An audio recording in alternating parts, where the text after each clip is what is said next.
గంగా నదిగా ఏర్పడుతుంది. లొకేషన్ అయితే సూపర్. అసలు ఒక రాయి వచ్చి పడింది విండ్షీల్డ్ మీద కరెక్ట్ గా. 4 రంగులు మారుతుంది నది. ఇక్కడ పాదాలు కనిపిస్తున్నాయి చూసారా, ఇది శ్రీరాముడివేనట. సౌండ్ చూసారు ఎంత వినిపిస్తుంది అసలు. Hey guys, good morning everyone. అందరికీ నమస్తే. నా పేరు హరినాథ్. మనం ఉత్తరాఖండ్ లోనే ఉన్నాం. ఇంకా మీరు లాస్ట్ వీడియో చూసినట్టు మనం రిషికేష్ కి వెళ్ళాం కదా. సో రిషికేష్ నుంచి ఇవాళ ఒక ఐకానిక్ ప్లేస్ కి వెళ్ళబోతున్నాం. అక్కడ భాగీరథి మరియు అలకనంద నది, ఈ 2 నదులు కలిసి అందరూ ఎంతో పవిత్రంగా కొలిచే గంగా నదిగా ఏర్పడుతుంది. రిషికేష్ నుంచి దేవప్రయాగ్ దాదాపు 65 కిలోమీటర్లు ఉంటుంది. దాదాపు ఒక 2 గంటల జర్నీ పడుతుంది, ఎందుకంటే మొత్తం ఘాట్ రోడ్డే.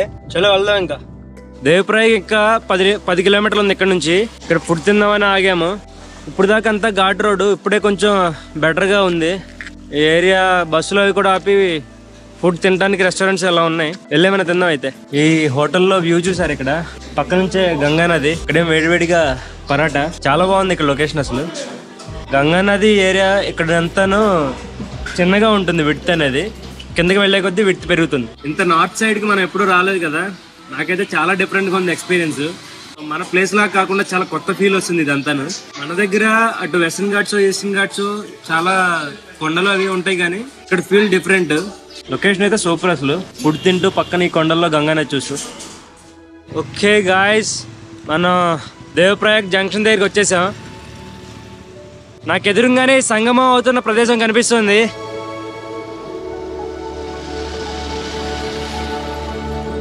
ఇక్కడ 2 నదులు కనిపిస్తున్నాయి కదా.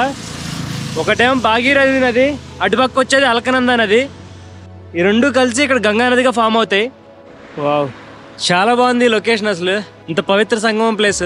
అటు లోపలికి వెళ్లకుండా బ్యారికేడ్స్ లాగా కట్టేశారు. సో కొంచెం మనకి భాగీరథి నది ఎక్కువ కనపట్లేదు. మీరు చూసుకోవచ్చు. అలకనంద నది ఏమో సైలెంట్ గా కూల్ గా ఉంది. భాగీరథి నది ఏమో ఎక్కువ ఫాస్ట్ ఫ్లోయింగ్ ఉంటుంది. చలో కిందకి వెళ్తే ట్రై చేద్దాం. అక్కడ కనిపిస్తుంది కదా, అది రఘునాథ్ టెంపుల్, అంటే మన శ్రీరాముడిది. ఇక్కడ నుంచి భాగీరథి నది చాలా బాగా కనబడుతుంది. చూసారా ఎంత ఫోర్స్ తో వస్తుందో. అది సంగమం ప్రదేశం.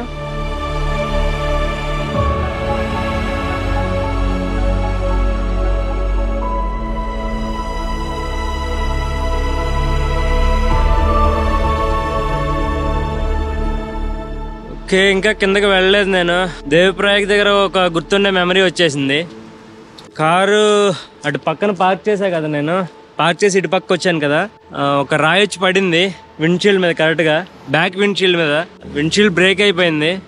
ఇంకొక రకంగా అదృష్టమే, అదృత పగిలి ఉంటే అసలు ఇప్పుడు డ్రైవింగ్ కూడా కుదిరేది కాదు. టైం బాగాలేదు.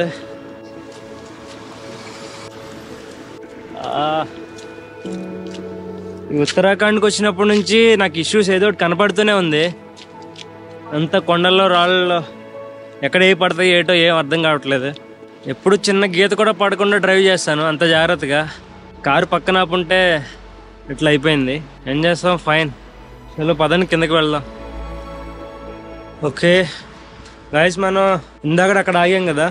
సో అక్కడ నుంచి ఈ సంగమం దగ్గర రావడానికి బ్రిడ్జెస్ ఏం లేవు. కొంచెం ఎదరికి వెళ్తే ఆ మెయిన్ రోడ్డే కనెక్టివిటీ ఉంటుంది. కొంచెం యూటర్న్ లా తీసుకుని ఇటు పక్కకు వస్తే ఇక్కడ నుంచి ఒక స్టెప్స్ వేసి ఉన్నాయి కిందకి వెళ్ళడానికి. ఈ స్టెప్స్ మించే వెళ్ళాలి. సో వెళ్దాం. కొంచెం డిసప్పాయింట్మెంట్ గానే ఉంది కార్ అలా అయిందని, కానీ ఏం చేస్తా. ఇప్పుడు అది ఆ గ్లాస్ అది మళ్ళీ వేయించాలి. అది షోరూంలో రెడీగా ఉంటుందో తెప్పించాలో ట్రిప్ మీద ఇంపాక్ట్ పడుతుంది, టైం తీసుకుంటుంది కదా. మనం వచ్చేసాం కిందకి. ఇది ఇక్కడ కనిపిస్తుంది కదా, ఇది రాముడి గుడే, రఘునందన్ గుడి అంటారు. ఇక్కడ బొమ్మలు కూడా వేసుకున్నాయి చూసారా. ఇది గుడి ఇక్కడ ఎందుకు కట్టారో చెప్తాను. గుడి లోపలికి ఎంట్రన్స్ ఇటు, కానీ మనం సంగమం దగ్గరికి ముందు కిందకి వెళ్ళి వద్దాం. రిటర్న్ వచ్చేప్పుడు వెళ్దాం గుడిలోకి. మెట్లు చాలా స్టీప్గా ఉన్నాయి, అంటే లిటరల్లీ కొండపై నుంచి కింద దిగుతున్నట్టే.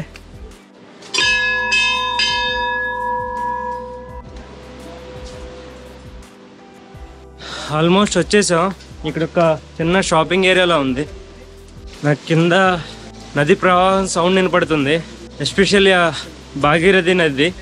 ఓకే కనిపిస్తుంది ఇక్కడ నుంచి. వావ్, ఇంత ఫోర్స్గా ఇంత సౌండ్ వస్తే ఇలా వెళ్తుంది కదా, ఇది భాగీరథి నది అనమాట. యాక్చువల్లీ ఈ భాగీరథి నదే గంగా నది అన్నట్టు. ఎందుకనంటే గంగోత్రి దగ్గర భాగీరథి మహర్షి తపస్సు చేసి గంగా నదిని భూమి మీదకి రప్పిస్తాడు కదా. సో ఆ నదిలోనే, భాగీరథి నదిలోనే ఈ ఎదర అలకనంద నది కలిసి టెక్నికల్గా గంగా నది ఫామ్ అవుతుందని చెప్పుకోవచ్చు. ఇక్కడ ప్లేస్ కొంచెం ఆర్గనైజ్డ్గా ఉంది, కొంచెం పెద్ద ప్లేస్ పెట్టారు.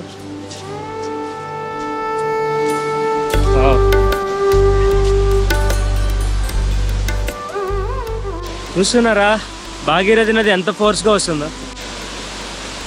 ఇది ఆ పుణ్యస్థలం, సంగమ ప్రదేశం గంగా నదికి. ఇక్కడ ఈ ప్రదేశాన్ని త్రివేణి సంగమం అని కూడా అంటారు.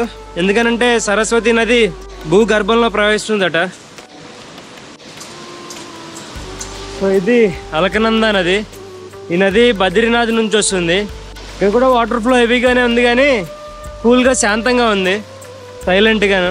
అలకనంద నది గురించి చెప్పుకోవాలంటే భారతదేశంలోనే 4 సార్లు 4 రంగులు మారుతుంది నది.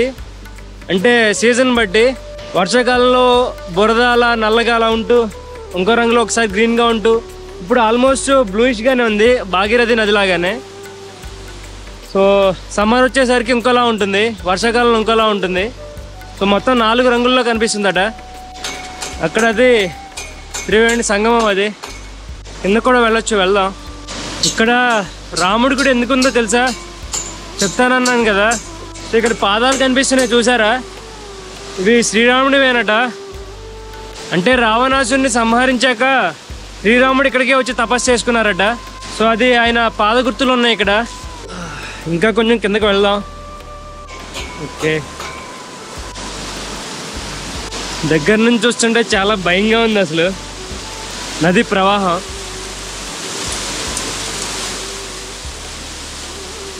అదే వరదలు వస్తున్నప్పుడైతే ఇక్కడ ఎలా ఉంటుందో అసలు. ఇంతకుముందు అప్పుడు రిషికేశ్లో వరదలు వచ్చినాయి, గుర్తుందా?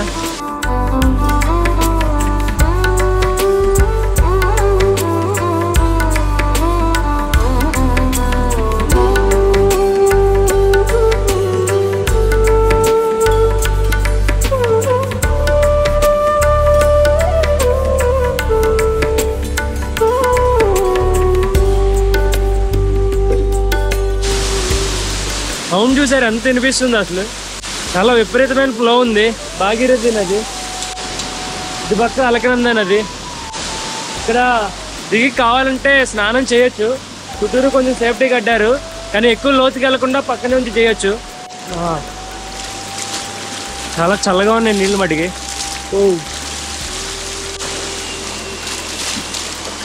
అలలు ఆ కింద మెట్టు నుంచి పైకి వస్తున్నాయి. ఈసారి గంగా నదిలో చాలాసార్లు మునిగాను, ఇక్కడ స్నానం చేయలేను ఇప్పుడు. హర హర గంగే. ఇక్కడ చూసారా పెద్ద వేవ్లా ఫామ్ అవుతుంది. పక్కనే ఇక్కడ మహాశివుని లింగం ఉంది. చాలా ఆనందంగా ఉంది ఈ సంగమ ప్రదేశాన్ని చూసినందుకు. పదండి వెళ్దాం, ఇంకా గుళ్ళోకి వెళ్దాం, రాముడి గుడికి. కిందకి దిగినంత ఈజీ కాదు, ఇప్పుడు పైకి ఎక్కాలంటే చాలా మెట్లు ఎక్కాలి. శ్రీరాముడిని దర్శించుకున్నాను, బయలుదేరదాం పైకి. సాధారణంగా హైట్ ఇలా మెట్లు ఎక్కేటప్పుడు నిదానంగానే ఎక్కాలి. అప్పుడే కాళ్ళ నొప్పులు, ఆయాసం రాకుండా కొంచెం ఎక్కగలుగుతాం. ఫాస్ట్గా ఎక్కితే ఊరికి అలసిపోతాం. ఇప్పటి వరకు అలాగే వచ్చాను, ఇంకా కొంచెం దూరం ఉంది. ఇది మాత్రం పరిగెడతా. Ready, let's go.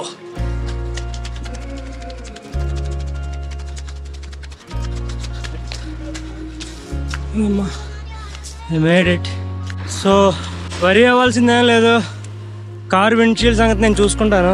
కొంచెం బాధగానే ఉంది, కానీ ఏం చేస్తాను చెప్పండి, తప్పదు. దేవప్రయాగ్ పవిత్ర సంగమం వీడియో మీకు నచ్చిందని అనుకుంటున్నాను. Give it thumbs up if you liked it. అలాగే మన ఛానల్ సబ్స్క్రైబ్ చేసుకోవడం మాత్రం అస్సలు మర్చిపోవద్దు. So with that being said, I'll see you in the next adventure. Till then take care, bye bye, జై హింద్.